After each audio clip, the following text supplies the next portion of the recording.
Yeah. Call the Dixon County Regular Commission meeting December 13th, 2018 to order. Please stand for flag salute. I pledge allegiance to the flag of the United States of America and to the republic for which it stands, one nation, under God, indivisible, with liberty and justice for all. Appreciate your thoughtfulness there, but I wasn't up yet, Lynn. Well, as I started in, I thought, wasn't quite sure why That's I okay, did that. that's okay. Approval of the agenda with one additional item. Consider a proposal to repair transmission on the Volvo 2013 Volvo Grader. I'll move we approve the consent agenda with that addition. I'll second it. I'm sorry, the agenda, not the consent agenda. Been moved and seconded. Any other discussion? If not, all those in favor say aye. Aye. Opposed? Motion carried. Consent agenda now. Minutes of the December 6th meeting, payroll of $275,795.64. Abatements of $2,279.22. Wire payments to Capers of $41,653.43. I move we approve the consent agenda. Second? It's been moved and seconded. Any other discussion? If not, all those in favor say aye. Aye. Opposed? Motion carried. Commissioners' comments and committee reports. Lynn, you want to go? We have a Central Kansas Mental Health meeting, board meeting on Monday, so I plan to attend that over at Salina. And also want to welcome you back, Craig. So I know you participated last week by phone, but nice to have you continue your improvement. I hope I feel that way after the meeting's over Physically, with. yeah. That's all I have. Oh, thank you, Lynn. Laverne? Yeah, next Wednesday will be my juvenile detention meeting down in Junction City, and I've invited Ron to go with me, and so get him introduced to the board members down there and get him started on that position. I did want to mention we need to give thanks to Senator Roberts and Moran and Representative Marshall for working on the Farm Bill.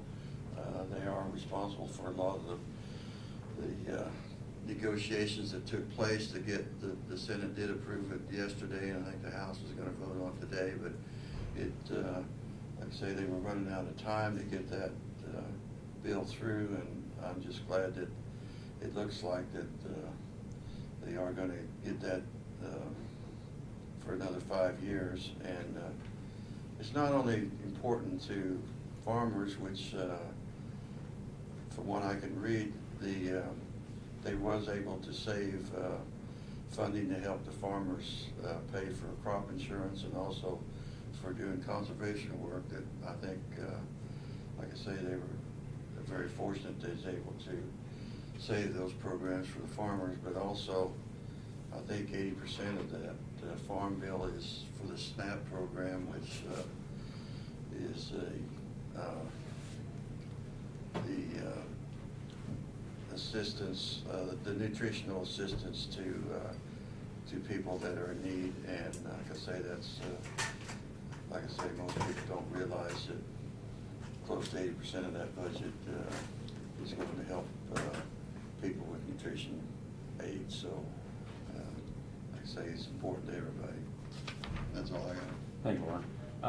This morning, Commissioner-elect Roller was in this morning, and he's still here, and appreciate him coming in. We, three commissioners, told him to some of the other committees we sat on, and appreciated Ron coming in. And then we had a department head meeting this morning in the basement, and appreciate all the input from them. Anybody in the audience got any other comments? If not, Brad, you want to give your report? Sure, just quickly, just to update you, I know you're aware that we've been working with the city of Abilene and trying to define some boundaries out in the northwest corridor. But we noticed last week that we've got some road deterioration on the access road in front of Love's, and I may have mentioned it last week. So Martin has gotten out this week and patched those holes, I think yesterday, those spots. I did talk to Randy West, the area engineer for KDOT, earlier this week, and KDOT says that that's not their jurisdiction, and we're welcome to do anything we'd like to there, which I knew was what we were going to be told, but So we'll work, and I talked to Austin a little bit too, and I told him for right now, we're gonna go ahead and get that maintained, and in the future, we'll decide what we're gonna do. But if we didn't get out there and get those potholes fixed, that road was gonna go downhill fast, so. But that's taken care of for right now. Along the same lines, we did, earlier this week, we did erect 3 new stop signs at Fair and Northwest 14th. If you happen to go out by there, you might look at them, I'm sure you'll notice them. They're a flashing stoplight with red LEDs all the way around them. So it's kind of the next step up from the red light we put on top of the stop sign.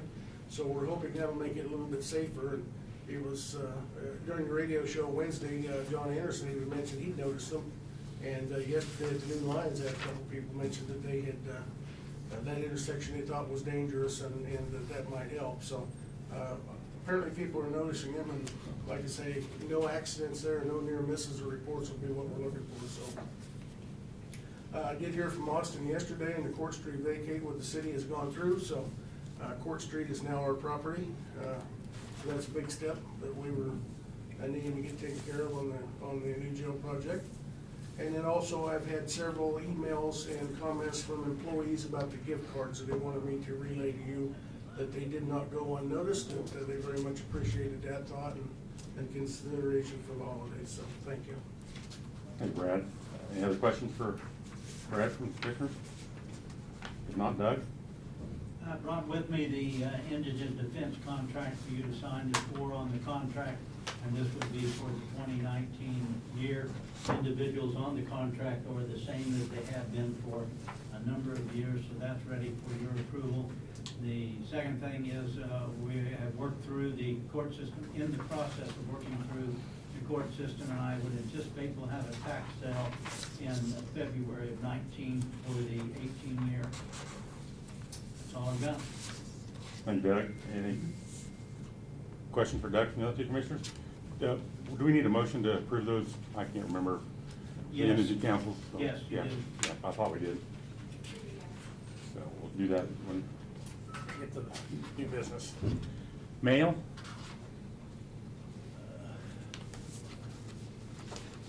We got a county newsletter from the NACO. We got the monthly report from the clerk of the district court of what their county clerk fees, prosecuting attorney funds, and that sort of stuff. Got a thank you from the clerk's office for the gift cards. I don't know, we got one from Vivan Broadband Family. I'm sure they got it down in, Very good. yeah, down in the south part of our county. Got a card here from the Goldberg Group, a Christmas card. And then a season greeting card from the North, well, from Judge Michael Powers. And also, here from, oh, we got an invitation, I'm sorry, from Honorable Margina Segura. The reception will be Friday, December 28th, from 2 to 4. And it's at the courthouse in courthouse number 1, the Garrett County Courthouse. And that's all the mail.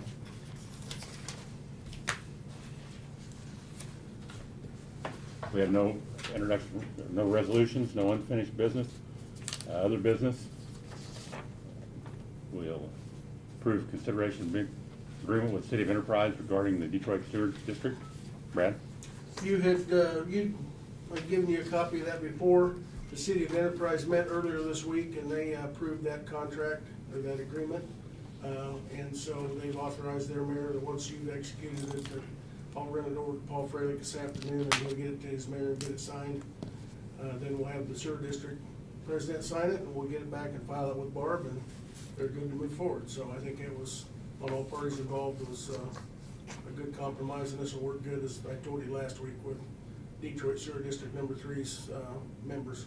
So there's 3 copies there, so we just need to sign each one. Okay. Any other questions for Brad? If not, I'd move we approve the agreement with the City of Enterprise regarding the Detroit Sewer District. Second? Been moved and seconded. Any other discussion? If not, all those in favor say aye. Aye. Opposed? Motion carried. Well, there's really thank Brad for working with the two groups, and like I say, I think it's been a real benefit for both groups that this was able to work out. This is saving a lot of money for Enterprise, and it's gonna save the Detroit Center District members a lot of money, and it's always good to see entities work together for that purpose, so. Great. You sign something? That's indigent. Oh, defense. okay.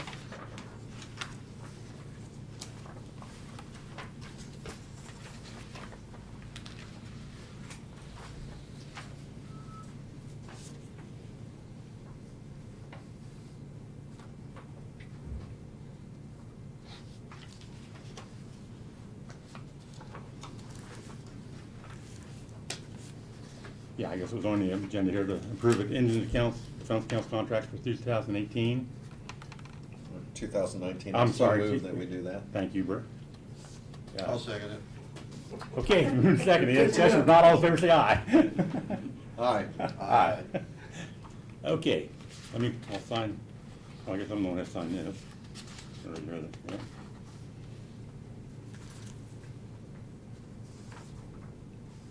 Don't be making fun of me, because I've been under morphine. That's my excuse, I'm sticking to it.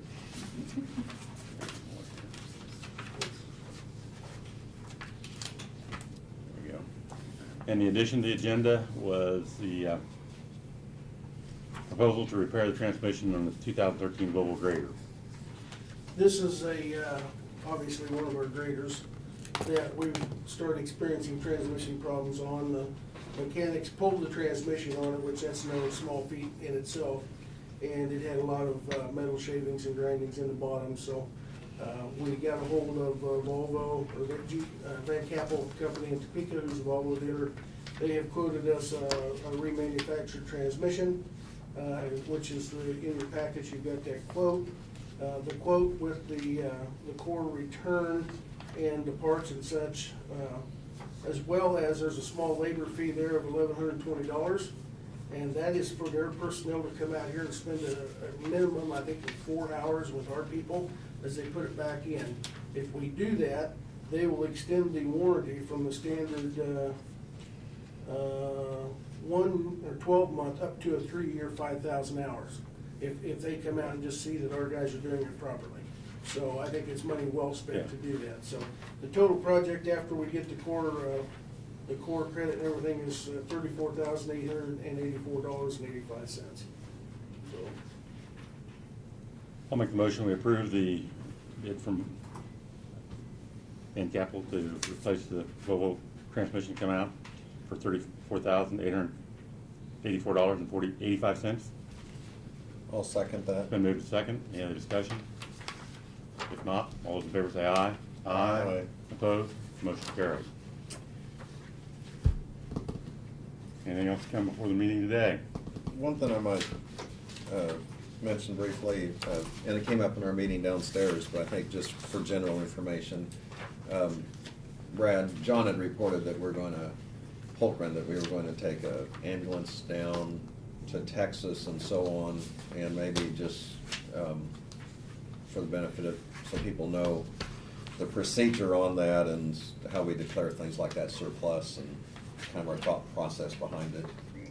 well, this year, next year, since it will be 2019, we're due to replace an ambulance, and this is the first time that we're doing a remount. And essentially what that does is we'll take the box off of the existing ambulance. It's got 180,000 miles, and they will set that box on a new chassis, match everything up. They'll go through the box, and if there's, the upholstery will be replaced. They'll repaint spots, they'll put new trim, they'll update the lights to LED. They'll put the new technology and stuff in it to match this chassis.